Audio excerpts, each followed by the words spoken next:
अब तक हमारे घर में माँ का स्थान सिर्फ मुझे मिला था। यही समझ लो कि मेरा स्थान मैं तुम्हें दे रही हूँ। ये थाल जब तुम स्वीकार करोगी तो साथ ही मुझे एक वचन दोगी कि तुम मेरे परिवार का वंश आगे बढ़ाओगी।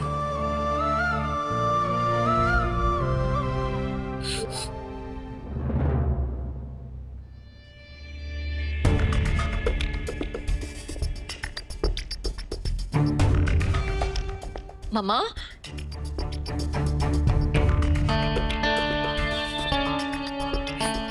मम्मी,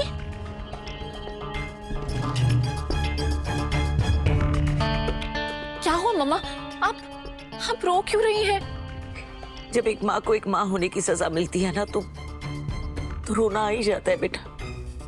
तुम्हारे जाने के बाद नील ने तुम्हारा पूरा गुस्सा मुझ पर निकाल दिया। कहने लगा कि कंचन चोटवानी की बेटी से और क्या ही उम्मीद लगा सकते हैं। बिल्कुल अपनी माँ की तरह है, बदतमीज। किसी की फिक्र नहीं है इसे। बात सुनाने तक थी तो फिर भी ठीक था। अब तो आदत हो गई है मुझे उसकी। पर उसे मुझ पे हाथ नहीं उठाना चाहिए था रिद्धि।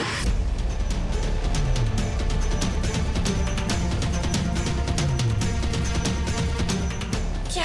हाँ, नील ने मुझे बहुत जोर से धक्का मारा। कंचन, अगर तुम्हें मेरी बात पर यकीन नहीं है ना, तो पूछ लो मम्मा से। मम्मा, बताइए रिद्धि को, आपने देखा था ना नील ने मुझे धक्का मारा? बताइए ना। कंचन, मैंने कहा छोड़ दे इसको, झगड़ा मत पड़ा। मेरी हिम्मत जवाब दे चुकी है। अपने ही घर में अपनी इंसल्ट मैं बर्दाश्त नहीं कर सकती रिद्धि। और तो और आजकल मुझ पे अटैक्स भी होने लगे। मैं तो सोच रही हूँ कि इस घर को छोड़कर कहीं दूर चली जाऊं। मामा, आप कहीं नहीं जाएंगी। मैं नील से बात करूंगी।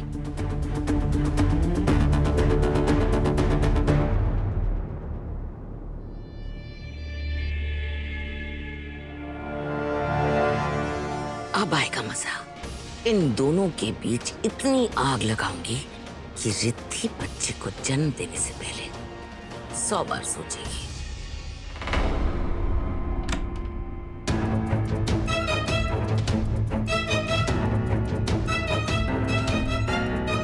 नील, तुम्हारी हिम्मत कैसी हुई मेरी मॉम पर हाथ उठाने की? तो सासू मॉम ने तुम्हारे कान पहले ही भर दिए। कोई बात नहीं, तुम मुझसे पूछ रही, मैं तुमसे पूछता हूं, तुम्हें किसने हक दिया मेरे आई बाबा के जज्बातों के साथ खेलने का? अरे तुम जानती हो, जब से आई को पता चला है कि तुम प्रेग्नेंट हो, तब से वो फूल ही नहीं समा रही है। अरे पूरे घर में गा रही है, नाच रही है, तुम्हारे लिए पूजा रखवा रही है, यहां तक कि तुम्हारे लिए लड्डू तक बना रही है। अरे इतना लाड तो मेरी आई ने आज तक मुझे नहीं किया जितना तुम्हें कर रही है वो। और तुमने क्या किया उनके साथ?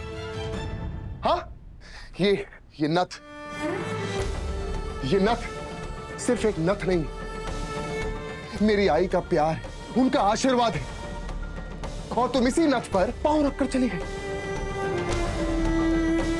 जवाब दो, क्यों किया तुमने ऐसा? जवाब दो मुझे। क्योंकि मैं तुम्हारी आई को धोखा नहीं दे सकती। उनको लगता है कि ये बच्चा तुम्हारा और मेरा है। उनको लगता है कि मैं उनका वंश आगे बढ़ा रही हूँ, लेकिन एग्जैक्टली, मुझे भी यही लगा था। मुझे लगा था कि तुम अपने परिवार को, हमारे परिवार को धोखा नहीं देना चाहती, इसीलिए तुम पूजा से उठकर चली गई। लेकिन नहीं, तुम्हारे लिए पूजा मायने नहीं रखती। अरे तुम्हारे लिए ये सब मैटर नहीं करता। तुम्हारे लिए मैटर करता है तो सिर्फ तुम्हारी मीटिंग। रिद्धि, मुझे लगता था कि तुम अलग हो। तुम्हारे लिए पैसे से ज्यादा रिश्तों के मायने हैं, अपनों की अहमियत है, अपने परिवार की अहमियत है। लेकिन नहीं, तुम बिल्कुल अपनी मां की तरह। तुम्हें चाहिए तो सिर्फ पैसा, पैसा, पैसा, पैसा। पैसे के आगे ना तुम्हें फीलिंग्स दिखती है, ना इमोशंस दिखते हैं, ना परिवार दिखता है और ना प्यार दिखता है। अरे क्या करोगी इतने पैसों का? जब अपनों को ढूंढोगी ना, अपने परिवार को ढूंढोगी, तब तुम्हारे पास कोई नहीं होगा।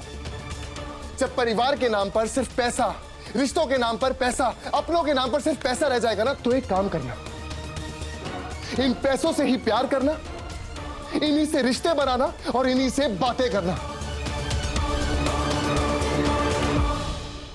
तुम लिमिट क्रॉस कर रहे हो। लाइन क्रॉस कर रहा हूं, ठीक है।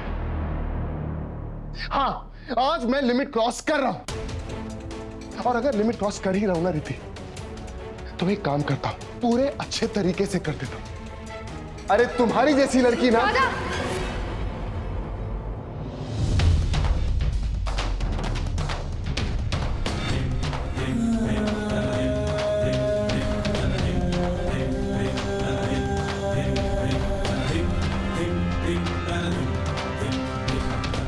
दादा प्लीज गुस्से में कुछ ऐसा मत कहना जिसका बाद में आपको पछतावा हो।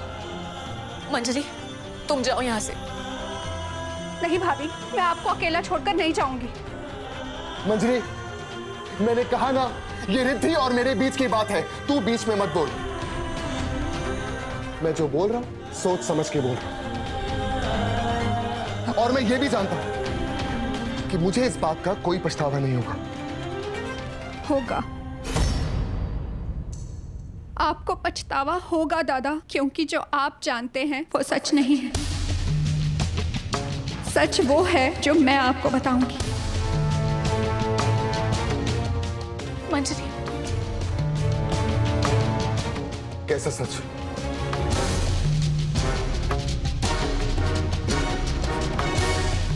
बताओ सच क्या है? दादा, दादा प्रेग्नेंट।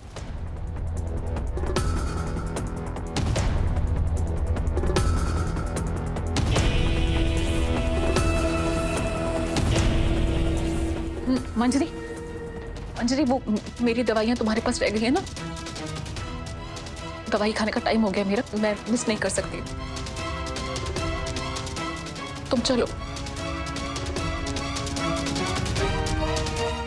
तुम चलो यहाँ से। एक मिनट, क्या सच बताना चाहती थी तू? कुछ नहीं बताना था। नील, हटो सामने से, हटो। मंजरी, जब तक तू सच नहीं बोलेगी तब तक यहां से नहीं जाएगी। नील, उसका हाथ छोड़ो। बोल मंजरी, सच क्या है? दादा छोड़ो उसका हाथ। बोल, मैंने कहा बता सच क्या है? छोड़ो। मंजरी,